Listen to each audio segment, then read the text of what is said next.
Glenn, take us through what you and your colleagues are reporting. Well, Jack Smith has been on the job since around Christmas when he got back from The Hague with his leg on the mend.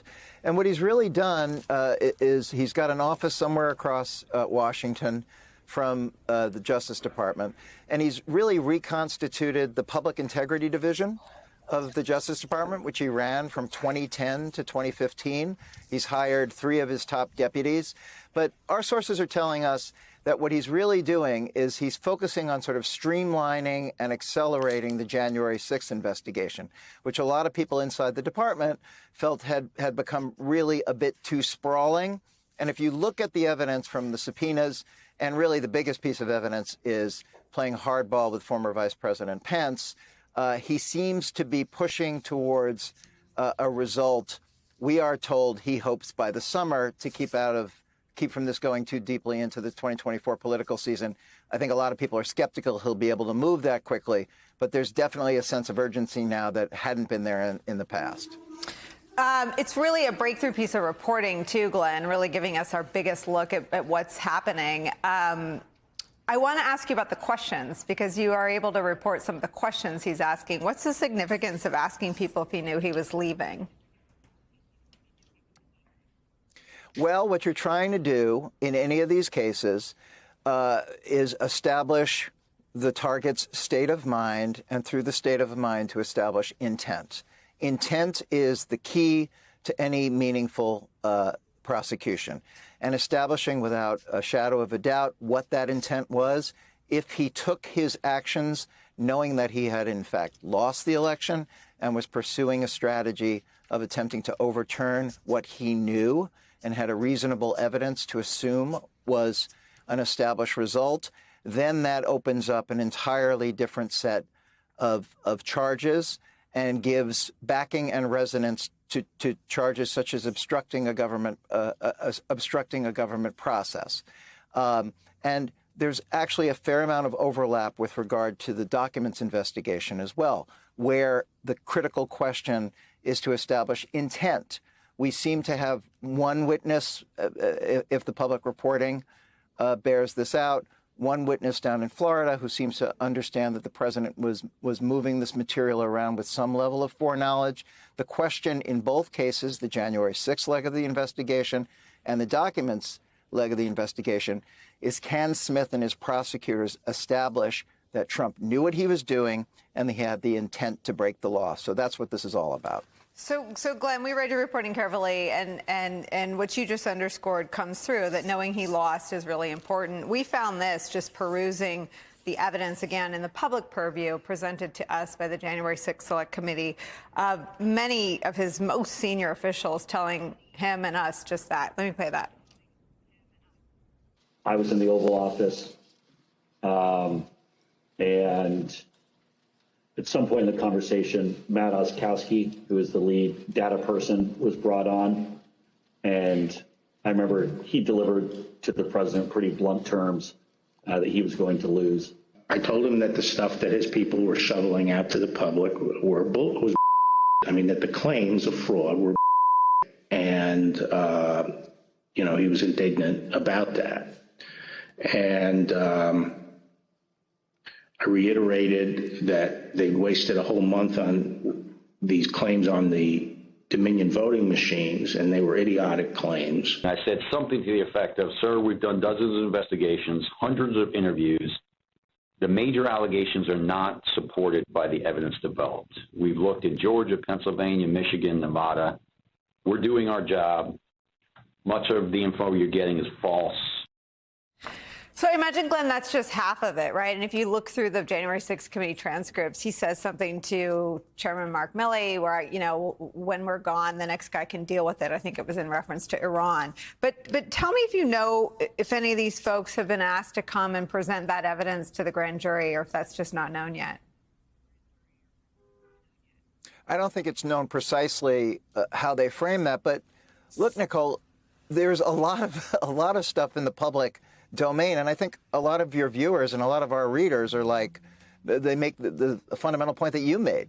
There is a lot of public there are a lot of public statements, some of it out of the president's own mouth, that seem to indicate these points that are being explored in the grand jury. And I'll throw another element at it.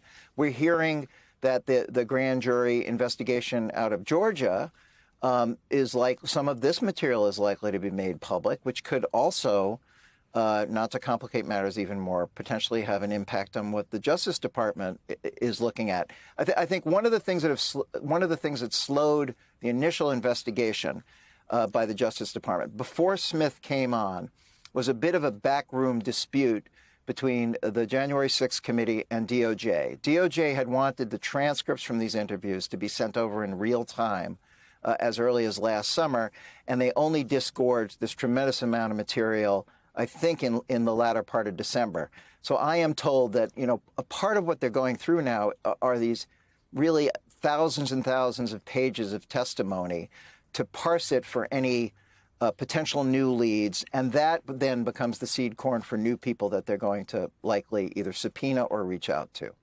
I mean, Pete Strzok, that's an incredible kernel of detail and understanding, but it does not explain why they were looking through congressional investigators' transcripts at all. Why weren't they investigating this themselves?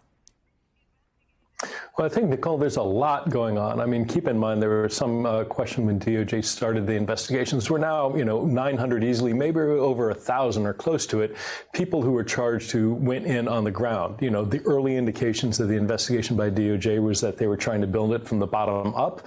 I think, a lot of us were looking, saying, hey, there is some question why you aren't looking sooner at the people higher up in the chain. But there's every bit of evidence that they are doing that right now. So keep in mind, you've got to deal with nearly 1,000 perpetrators, people who have been charged who are on the ground. But one, you have to take care of those people. But two, the second thing is the nature of an investigation is you want to build from the bottom up. When you get to the level of somebody like Mark Meadows or Trump, certainly, you need almost always somebody on the inside who's going to tell you what those conversations were, what the state of mind was. And usually people aren't going to do that voluntarily. The way you get them in many cases to tell you that is by confronting them with their own criminal charges, try and get them to flip. Well, you can't get them to flip without investigating what they've done with people below them. So there is a natural flow to go from the bottom up. Now, as an investigator, I would have been extraordinarily frustrated with Congress for having asked for these transcripts early on and needing to wait months and months and months to see what's in there. Because, again, keep in mind, that may not impact just Trump or any potential prosecution of Trump, but it may have direct relevance on all these trials that we're seeing right now with the Proud Boys and Oath Keepers and others. Barbara McQuaid, let me ask you about this.